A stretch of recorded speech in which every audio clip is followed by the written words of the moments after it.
Oncehuman is the best mobile game, period. But there are 17 tips you must know, whether you are a veteran PC player or completely new to the game, to make your playtime as fun as possible. So let's get into them.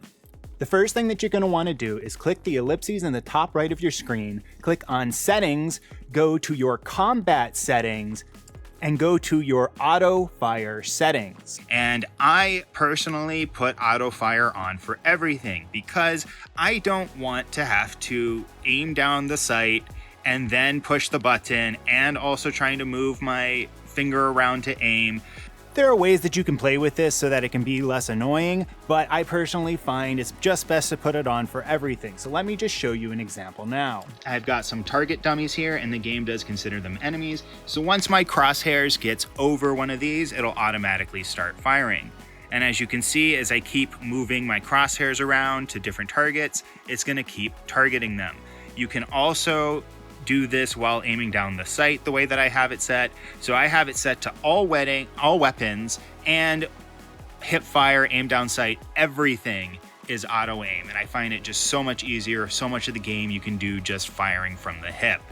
Another incredibly helpful setting is going to be in the basic common settings, and that's going to be here where you see auto take. It should be defaulted to yes on the phone, I believe, but if it is not, make sure that it is set to yes. And PC players, they just added this to PC, so you can go into your settings and make this a PC setting as well.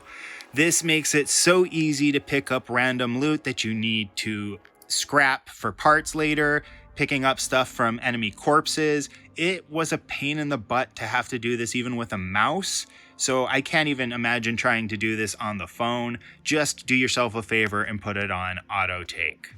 So this is something that I have found incredibly frustrating when I started playing on mobile. Right now you can see I'm in an area that has some grass, and later in the game you're going to be fighting some bosses that are coming out of the sky, literally. So if you are seeing what I'm seeing right now, the grass is basically completely blocking my view of what would be up in the sky there. And I would frequently be trying to do like a Prime War type thing, or the Manibus public events especially, where I just can't see anything. So a setting that's going to be extremely helpful in getting rid of this if you're on mobile is click the three dots, the ellipses in the top right corner.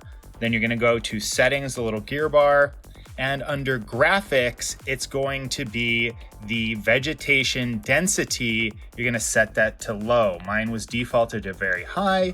You want to set that to low. There's going to be, can't honestly think of any circumstance where you're going to actually need to see the grass really.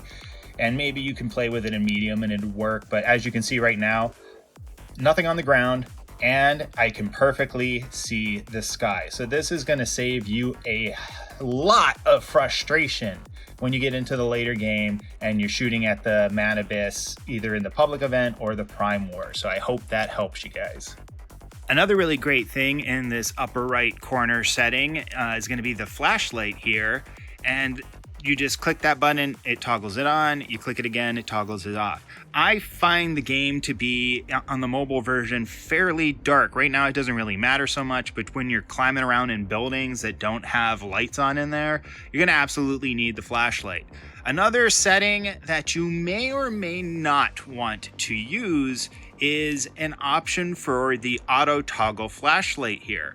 So right now, if I put that on, it is dark enough that it doesn't look like it's toggling my flashlight off, but I don't love it. I tried it out because I don't like it because it would toggle it off in areas where I felt I still needed the flashlight. So having it turn off randomly when I didn't really want it to was pretty annoying to me. So I would recommend that you not use that, but it is an available one there. Just know you do the ellipses, turn it off, turn it on, and you'll be set. And the last setting that I think is pretty helpful in here to note, it took me a while to figure out, besides force shutting down the app using different methods depending on what phone you're using, how do I actually close this game? When you're in the settings in the basics tab at the very bottom of the screen, you will see the exit game button. and that's going to be what will allow you to re-log in on a different character or to actually exit the game. So now that we've covered some of the key settings, let's start to get into some of the must-know touch controls, starting with setting hotbar items. So you can go to your backpack first of all, and then in the bottom middle section, you'll see a bar that says hotbar. Right now I have 7 out of 8 bound, and when I click on it, you can see what is set. You can click on any individual one to remove them, and if you find that you want to add something to the hotbar, you can just select it on the left side and either say join hotbar, or you can drag and drop. So that all said, that's great, but probably the bigger problem is that you right now can only see 2 of my hotbar items, one on the left of my health bar and one on the right. And that's not great. I just set 8. How come I can only see 2? Well, it's actually fairly simple. You just have to click one of the arrows above either of the items, and you can then change what will be on your hotbar. So when you're running around, you can still go ahead and actually switch these out and use them as you run. When you are at low health or have high sanity damage, you might notice things popping up. In this case, a quick activator popped up for me and a warning that my health is low. These are nice as they only pop up when you are at high sanity damage. You'll get gummies that'll pop up if you have them in your inventory, or at low health, they'll pop up the activators to heal you. And unlike your hotbar, they'll only pop up in a pinch, so it's a nice little, oh, pay attention, my health is low, and it can really save your life. However, sometimes when they're popping up, my finger might want to be moving on the screen there, so you could see I couldn't actually move when I had tried placing my finger there. It wanted me to either use the item or I couldn't move unless I put my finger someplace else. Frankly, it can get a little annoying sometimes, and especially if you try to use low health builds like Treacherous Tide sets require, you can go ahead and go to your settings. In the basic settings, there will be an option for quick use survival items, and if you set those to off, you will now see that when I am jumping around here, I'm not taking any damage, the things are not popping up, and now I can move a lot more freely without those items popping up where I don't want them to be.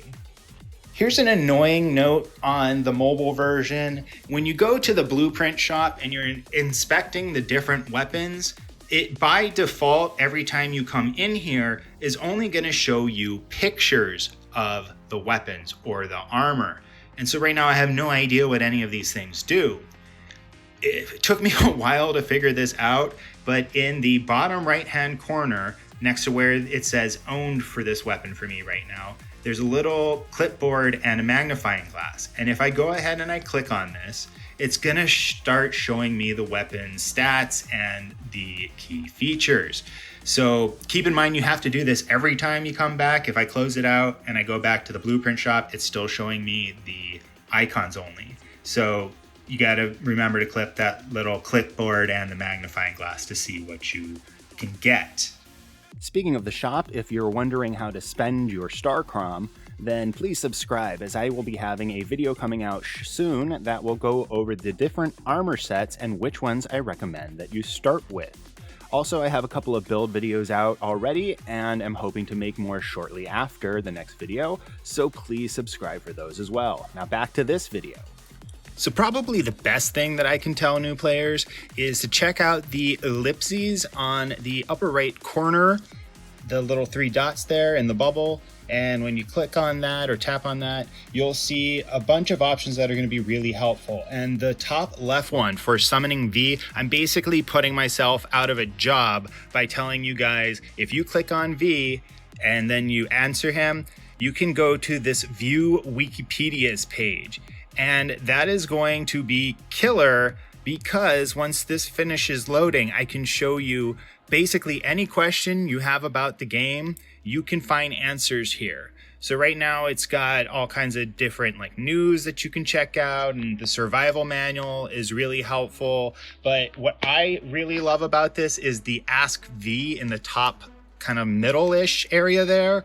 You just ask whatever question you want, and it'll give you an answer. So for example, if I don't understand what power surge is, there's a power surge box right there I could click on. I can also type in something like, I don't understand what burn does. So I'm gonna search for burn, and now V has given me this description of what burn does. You can do this for literally anything. So again, power surge, or you can click on something like critical pulse. So you can enter weapon names, and it'll give you descriptions on the weapon. So literally anything you have a question on in this game, you ask V about, and he's gonna give you some pretty good answers.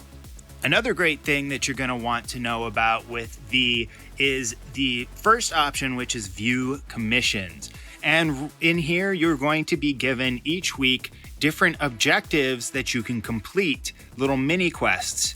And they'll give you a ton of experience. They'll give you mimetic points that you need for unlocking talents kind of stuff, things that you want to craft, upgrading power, getting more size of your base, like so many things you need the mimetics for. And so you go to V, and I can't show you right now because I've completed all of them, but you can pick different quests on here, and that's going to get you leveled up really quickly. So keep checking back here.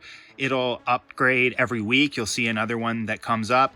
My first playthrough, I don't think I knew about this until probably like one of the last weeks of the season. Also handy to know here is the take a photo.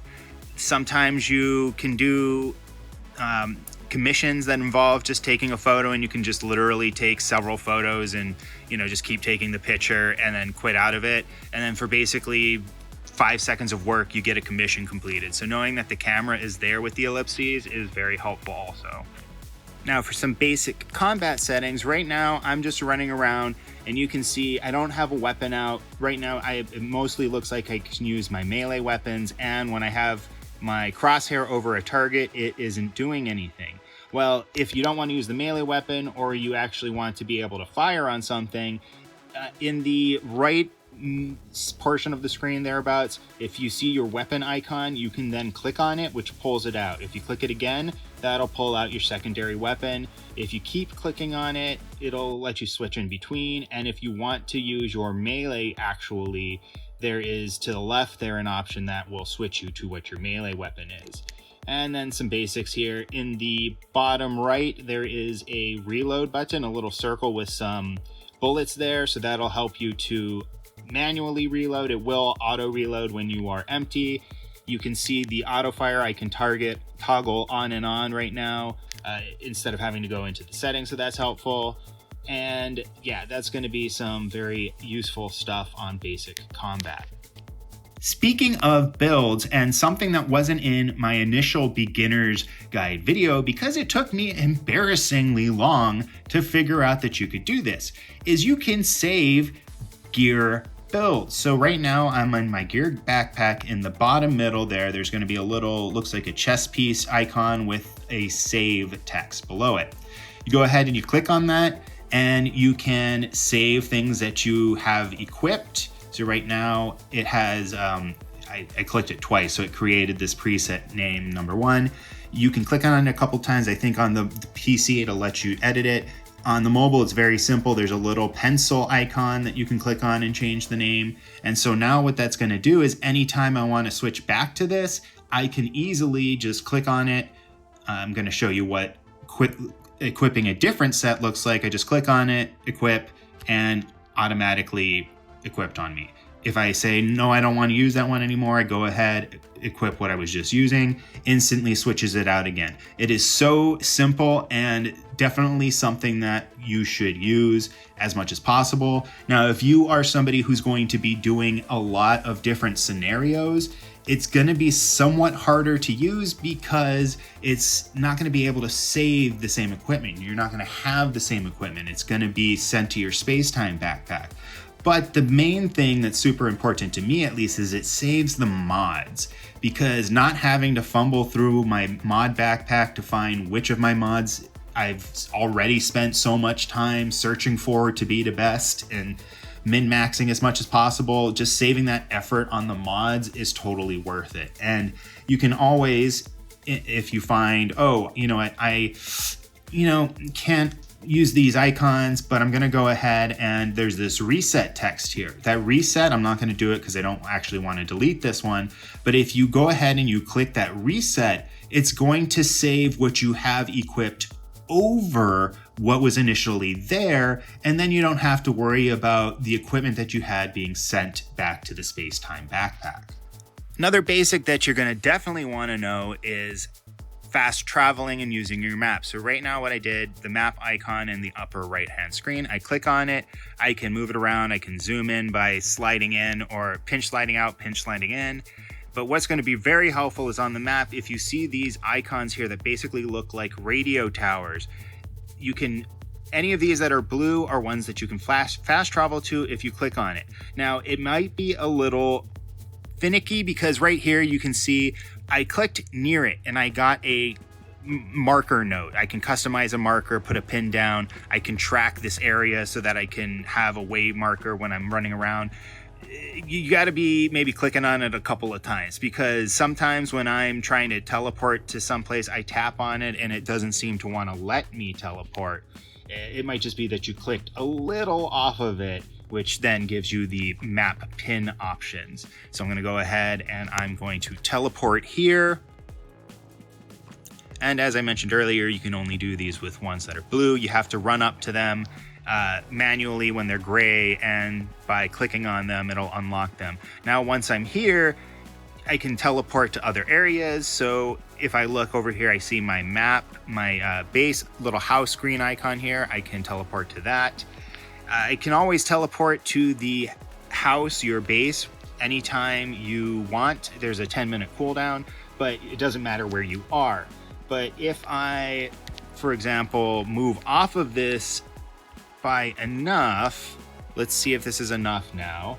I'm far enough away. I'm going to test out, am I going to be able to teleport? Yes, now I can't because I am just a little bit off of the teleport.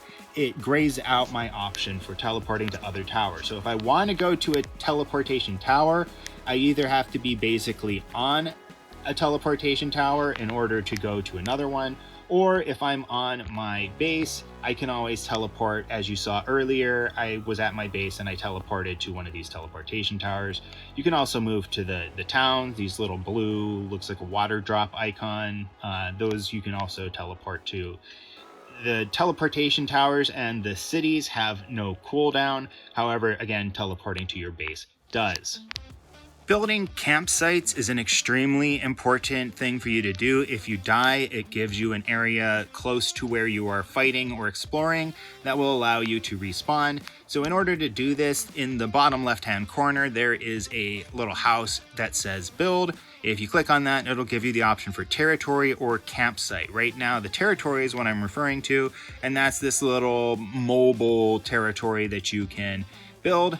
You have to have some gravel and some wood by cutting down trees or mining, but then it'll allow you to build this, and that gives you a nice little place that you can respawn to. Another thing that is extremely helpful about this, so right now I don't believe I am close enough to the camp or this teleportation tower for me to teleport anywhere. So I'm going to test this out. I look at another tower. Yes, I can't teleport anywhere right now. However, my camp counts as a teleportation spot. And you can see there I had to click several times because it was being a little picky. That's the stuff I'm talking about. But yeah, once you got it, you can teleport to it. And so this is a great way if you have your base set up a way you love it, but you want to be able to teleport to someplace. Maybe it's not near a teleportation tower, like for example, a silo. I could put a camp right over here and just jump to my base whenever I need to. So it gives you a nice little option on where you want to teleport to, as well as being a spot that you can respawn at. Now there's an important note. You cannot change worlds when you're at your base. So you have to come to one of these teleportation towers, and at the bottom, it will show you switch to another world. And so right now you can see I'm on world 3. If I look around, there's a lot of different world options here. My home base right now is on world 2. It shows you the little home icon. Something that was extremely frustrating when we were teaming up with my friends in the very beginning and didn't know anything. We were on the same server and we didn't realize why we couldn't see each other. And that's because there's different worlds. There's separate instances of different worlds on the same server. And we were scattered across different worlds. So even though we were on the same world, in the same party, we could not see each other. So we got to the teleportation tower and figured this out. And we all decided, okay, let's move to world 3. That's where most of the people are. So you click on the change world and it just pulls you to that world. So now we're on the same world as everybody and we can go ahead and actually play together and see each other. However, a very important note is you can teleport around teleportation towers on the same world. But if I were to teleport back to my base or to a campsite right now, it's going to pull me to the world that my home is currently on. So it says right now, my current world, world 2. So if I teleport now, I'm going to be stuck back on the same world that I started on, and I'm not going to be able to see my friends anymore. So what I recommend you do once you find the same world that all your friends are on is in the bottom left-hand corner, there's a little house icon. It is the build option. I recommend moving your territory to the same world as your friends. So I've clicked on territory, and in the upper right hand corner there's going to be a move territory option. If I click on this and I click build, it's going to move me to the same world as my friends now. So if I teleport back to my base, I'm not going to have any problems. Now you might have to move around a little bit. Like right now you can see it's red. That's going to mean that it's not going to actually let you place it. But once you play around a little bit, you find a space where it's all green. You go ahead and click blue, and now you can teleport anywhere, whether it's a teleportation tower or your actual base, and you won't get split up from your friends. But if these tips haven't been enough for you, please check out my other beginner's guide video on screen now.